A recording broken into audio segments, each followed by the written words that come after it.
tumigil sa flood control projects dahil noong 2024, last year, nagsabi na ako, sa school building program pa lang ng Department of Education, pinaghati-hatian na ng members of the House of Representatives, pero walang nag-react.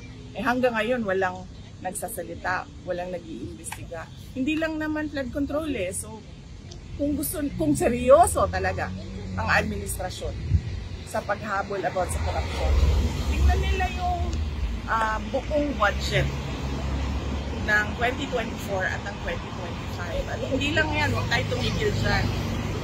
Sagutin yung mga blanco doon sa budget. Madami pa tayong questions. So, hindi lang flood control.